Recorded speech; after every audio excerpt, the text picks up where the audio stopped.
आज हम लोग CSIR नेट 2018 में पूछा हुआ एक डायगनलाइजेशन पे एक क्वेश्चन है, उसको करेंगे।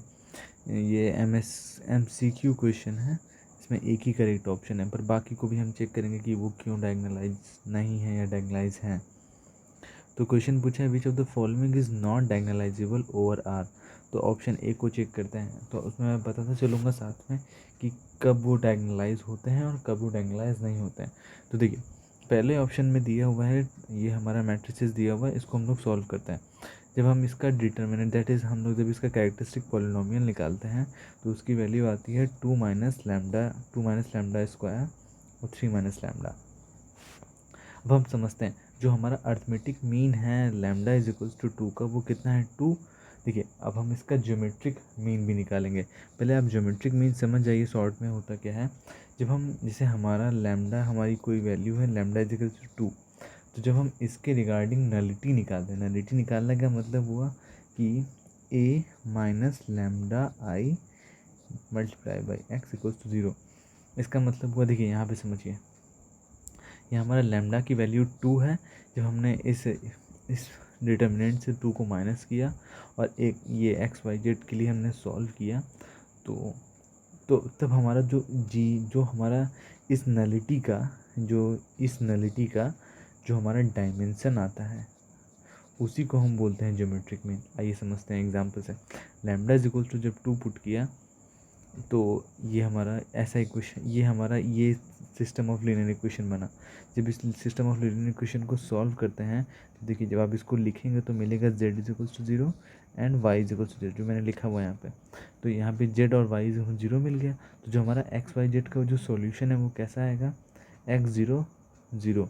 दैट मीन्स जो हमारा ज्योमेट्रिक मीन आया है with respect to lambda is equals to 2, इसका अर्थमेटिक मीन कितना था 2, पर उसका geometric mean, that in dimension of nullity of A minus 2 lambda I, वो कितना आया है 1। तो यानी कि geometric mean is less than arithmetic mean. और ये कंडीशन जब भी होता है तो आपका जो मैट्रिसेस है वो डायगनलाइज नहीं होता है।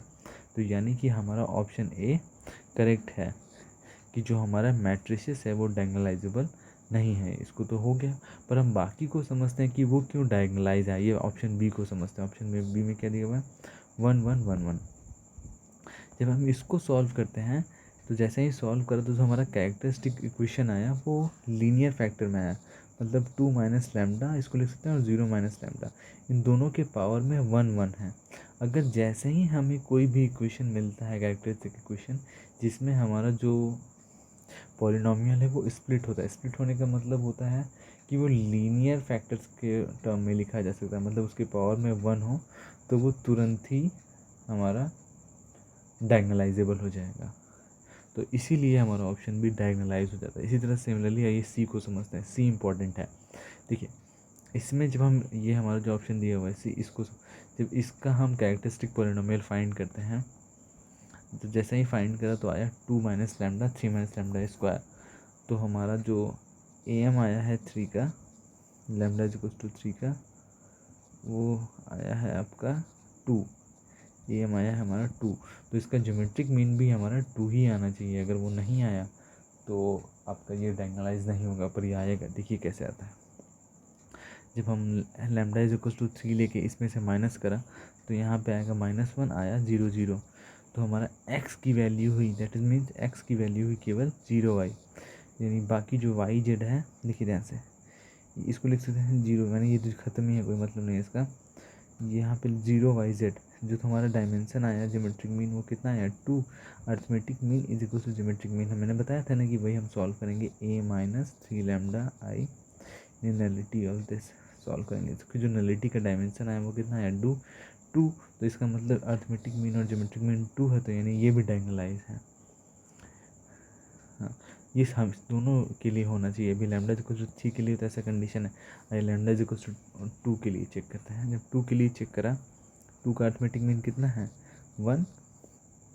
तो जब इसको सॉल्व किया हमने, y की वैल्यू भी 0, z की वैल्यू भी 0, जब सिस्टम ऑफ लीनियर इक्वेशन को सॉल्व किया तो इसका जो डायमेंशन आया, दैट इज ज्योमेट्रिक मीन, वो आया 1। तो arithmetic mean is equal to geometric mean.